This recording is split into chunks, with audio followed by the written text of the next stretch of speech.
cement aspect, because the oil prices are going up, and the longer those tanks sit idle, they're wasting fuel themselves. So that price of transport goes up. And this is applicable to all, however you want to look at it, right? It's there, and that's the reality. Councilman, are you finished, Councilman Coleman? Sorry. Councilwoman Carlson. Well, just that today's paper, it went down, as last week go down, so. Temporary. Yeah, we just don't, we're in a very volatile generation right now. Okay. Yeah. Any questions? Question. Is that it? Mrs. Coleman. So, as we're talking about these, there is money in contingency, depending on what the budgets are as we proceed into the year. We may have to dip into that contingency to provide that funding for the annual or any other cost increases that they're facing, or that you didn't budget to spend. Also, I would like to note that as far as our agreements, we did do labor agreements last fiscal year. We already have those salary increases built into them. Can I ask about the contingency fund? How much did you have there to deliver? January 11th, yeah, I don't really put.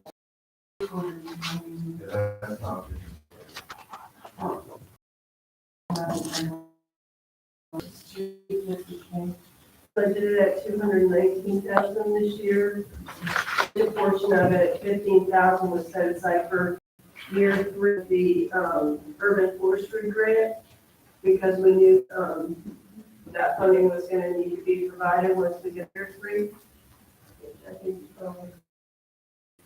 year 2, so we can get our funding.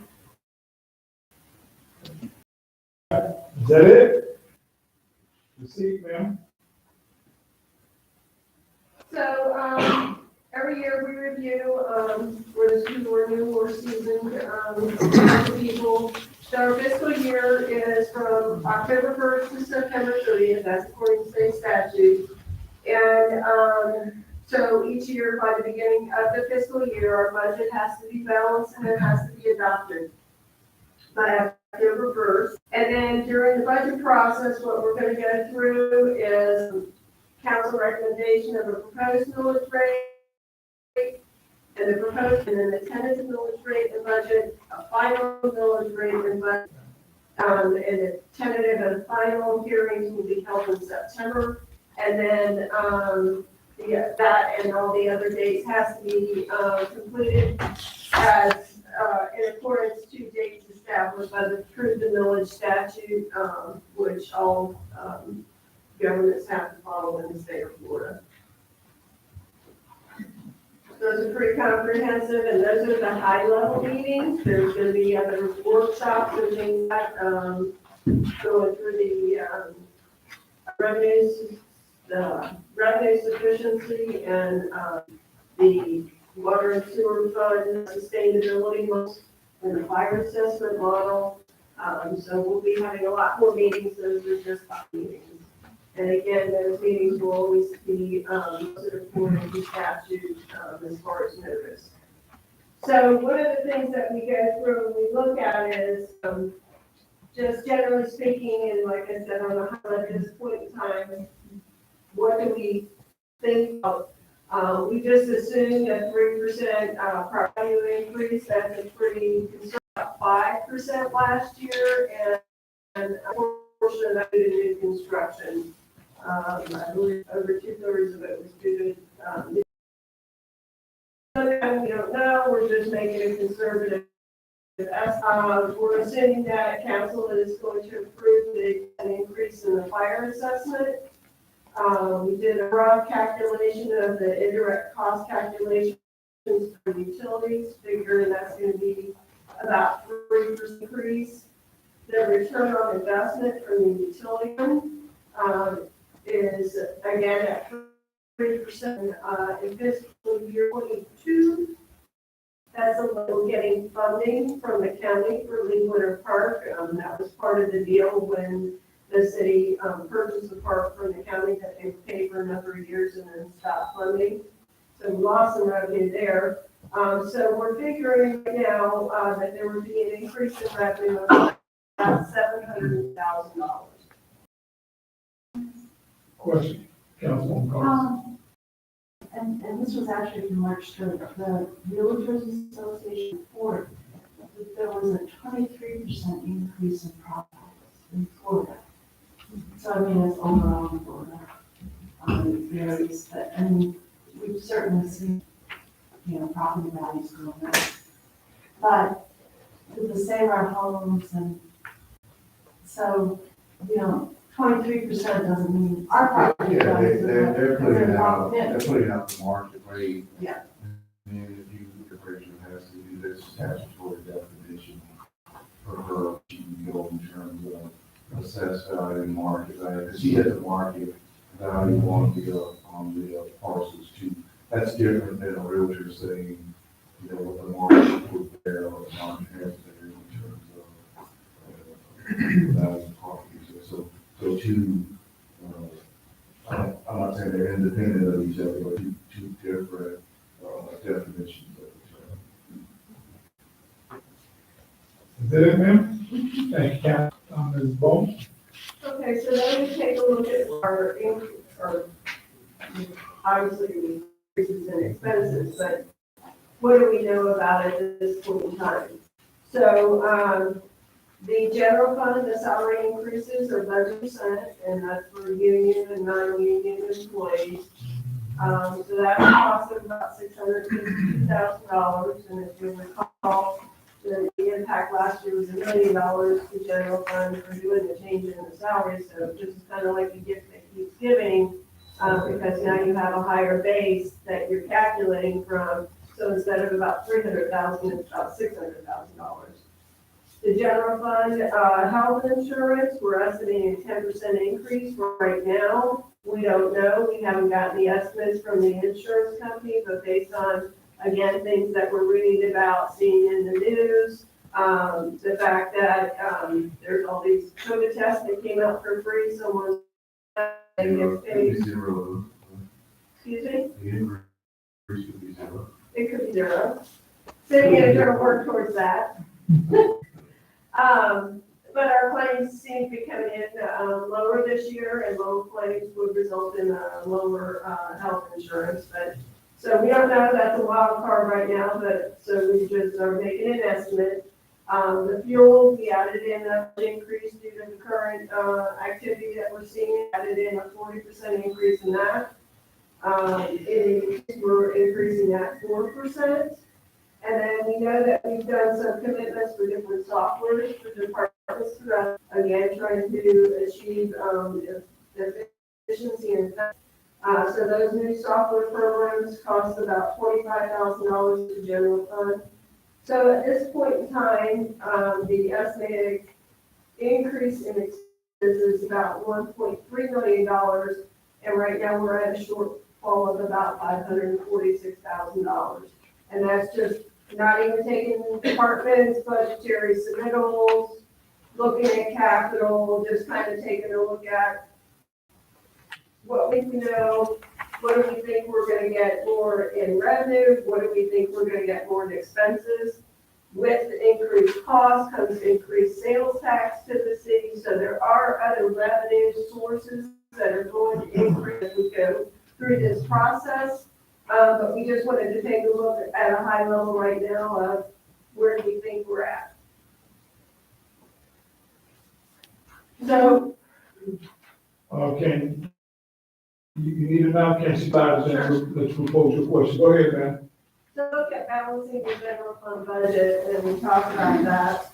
In fiscal year 22, the budget is $43.1 million in general fund. As I spoke about previously, the interfund transfers for the utility fund is about $18.7 million. So again, very reliant on the transfers coming in from the utility funds, both funds, stormwater and water and sewer. And so if we take that out of our total budget, that means that we have about $4 million to fund the rest of the services general fund provides. And so general fund provides basic core services that a government provides, which is police, fire, and public works, and then we have all the administrative, whether it's in community services, IT, HR, and my department, finance department, to support the cost of all these other departments and their activities. So out of that 24 million, if we just kind of take a look at that, the police department's budget last year, this current fiscal year, is $11 million. The fire department's budget is 6.8. Public works is $9 million. And then if you recall, when we have two CRAs now, the Dinosaur CRA and Coco CRA. And general fund has to pay, collects all the taxes into general fund and then has to pay a portion of those taxes through the tax increment funding into the CRA. So that's about $1.1 billion. And then we have regularly scheduled debt payments of about $1.7 million. So what we have to funding available for any other general fund services is really in the negative of about $5.5 million. And so this slide is demonstrating that if we didn't have those interfund transfers from the utility fund, we would be short money. So again, if we look at our different way, if we look at tax revenue that we collect for property taxes, we collect about $7.6 million is what we're paying on this year. And again, police, fire, and public works, those two core services, we're short about $19 million. So that ad valorem property tax revenue does not provide enough funding to provide those core services to the citizens. And again, those interfund transfers help offset that is the fire assessment collections. I know and the assessment topic has come up several times because obviously we bring it forward to council each year. That is used to offset the cost of the fire department. That was the purpose of the fire assessment. Counts for roughly 40% of the cost of the fire department right now. And it is also used as a revenue source for debt that we took out for the fire stations, where we got a better bond rating because we said, hey, we'll do this assessment so we have a guaranteed revenue source to make sure that we can make that debt payment also for the debt obligations. So the difference there, if we just look at it, we're short about $16.5 million. So looking forward for the rest of the year, we're having our budget priorities and goal setting meeting here. We need to have another one very soon. If we can't do it on April 7th, because staff needs time to start preparing that budget, look at our revenue projections, start getting in our costs from the departments, to be able to build the budget. And this year in June, we aren't having any meetings. So it becomes very important that we stay on track. Because again, we have these truth and millage deadlines that we need to meet. Or else we get a nasty letter from the Department of Revenue saying we could be at jeopardy of losing our property tax revenue, which we would want to do that. So at the May 26th workshop, we're requesting a recommendation for the proposed millage rate and then giving you all more detail on what our revenue projections are at that point in time and what our spending is. Again, sharpening the pencils. July 8th, we'll have another workshop where, as I said, the revenue sufficiency and the utility sustainability will be brought to you. That's prepared by the consultants. July 26th, we'll adopt the tentative millage rate.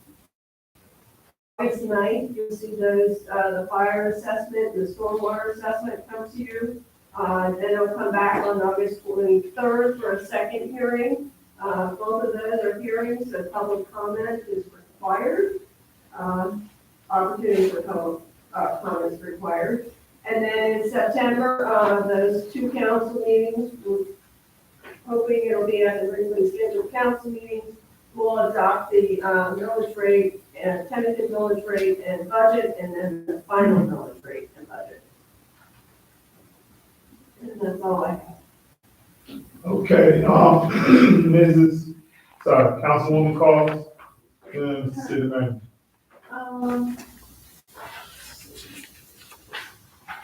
Okay.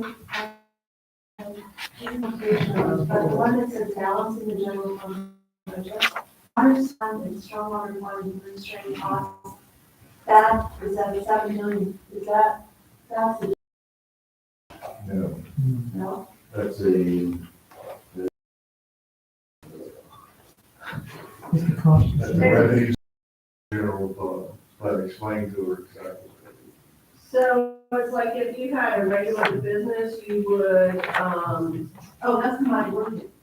Yeah, that's. general Okay, public. okay. Those are all the dollars that we're getting from water, one way or another. Okay, all right.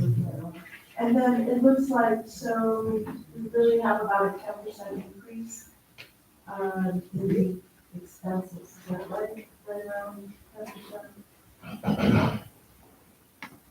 Yeah, Last year, it was like 5%. And then, the fire assessment collection, let's see, that means 10%. Oh, and the general fund net payments. What is that for? Is that for building the city hall? What is the question? The general fund net payments, what is that? I got my notes with that, it's a city hall, fire station, US one improvements, fire truck.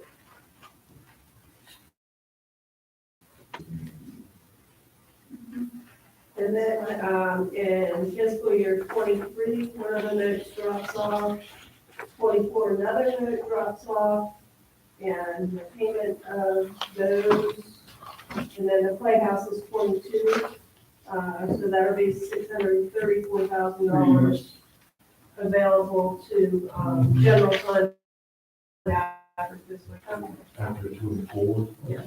630. Ma'am? Yeah, just one other, does anybody know the water utility tax, what is that actually now? 100%? The public service. Yeah.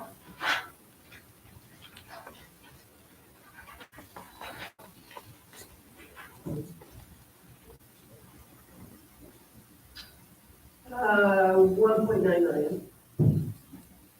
Between the water one, the gas one, and the electric one. And then, if I could, the change in the spending, as well.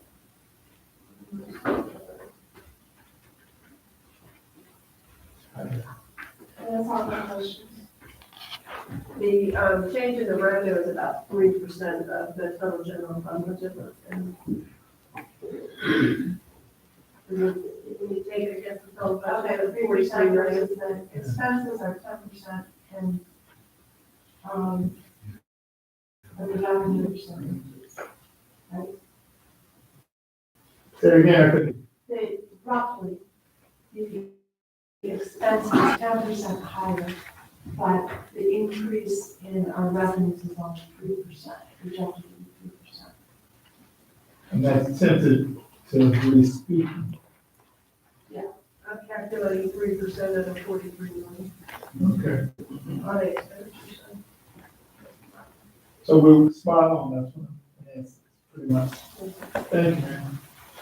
All right, any other questions, ma'am? Councilman Thompson? City manager or rural rate? yeah, and so that, comments on any of the budgeting there. Chief Lamb is not gonna be here this afternoon.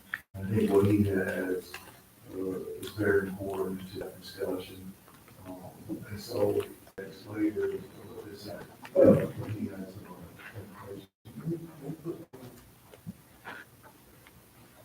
So it's my daughter's birthday this one week.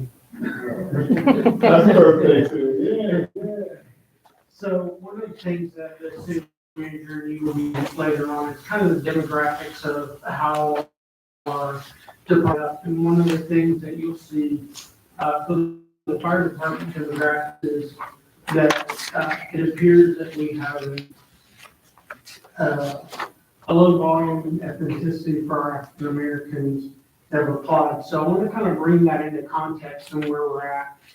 And using some data that I gained from our human resources department, all this kind of gives you a scale to look at what our applicant pool is as far as ethnicity and that being done. So when you go back and look at our strategic plan and what the strategic plan said, one of the things talked about recruitment. What are we doing to recruit in those other areas? So it's very important here, having very outfitters in our high schools to recruit in those areas. The fire department feel more appealing to our students or our younger people as they come up. Even in the workforce, trying to show them the importance of public safety, what that means, how they can get involved in that. In our five plan, several things that we're looking at to move forward and even try and bridge that gap a little closer together and bring in some of that is a plan to not only increase our participation in those areas in our schools and our local schools here, but also coordinate and work in partnership with the school board to possibly teach that program within the city.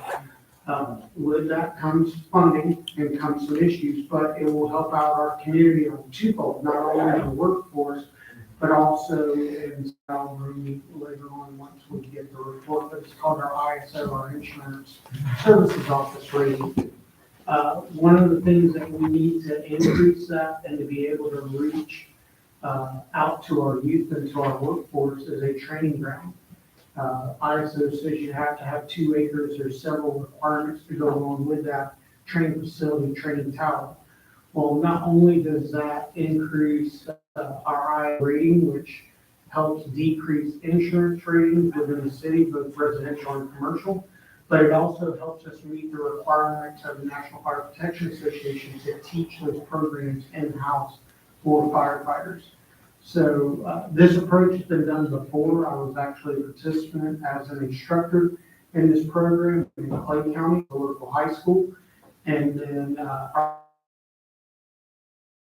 county actually to teach that program right there on the training ground.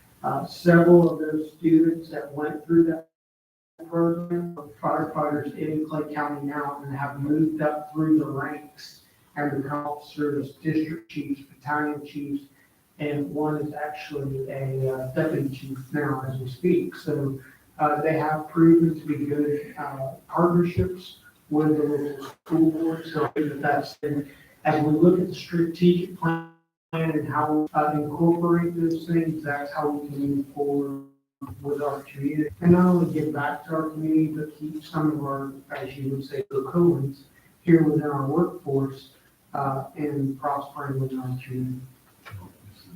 Yeah, so one of the things to talk about this afternoon in terms of your priority areas, your planning, goal setting is an initiative or to go to make the workforce, city workforce of the community. And so that's sort of the context of all of this. And we'll talk about, we'll show those demographics for police, fire, and general employees. And obviously we need to make some headway in that regard. So that's sort of the context of this presentation. I'm a strong supporter of that. It should reflect your community, mirror your community, so that everyone can identify some violence. I wrote several letters for my students attending fire school. All right, is that it? That's it for us, sir. Yes, sir. Chief? Yes, sir. Yes, sir. We have any questions? Okay, we chair entertains motion to take a lunch break. We want, 30 minutes to an hour, what's the request? Leo, what would you like, 30-minute break? No, they're bringing in food from where, are you staying, Scary? Yes, 30-minute lunch break, okay. All right, chair entertains motion, 30-minute lunch break, what are the wishes of the council? Okay, I need a second. I'll second. All in favor, say aye. All right. Proceed, Officer Hearn, Deputy Mayor. Yes, sir. Sir, yes, sir. Hey, Jeff. Yes, sir. Can you call the clerk's office for me? I need to talk to you, sir. Please. Thank you, sir. Does anyone have an outside?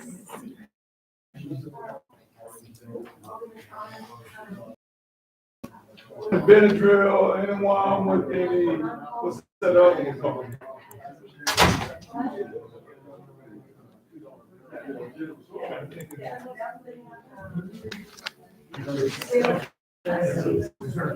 Yeah, Zyrtec, that's what I'm.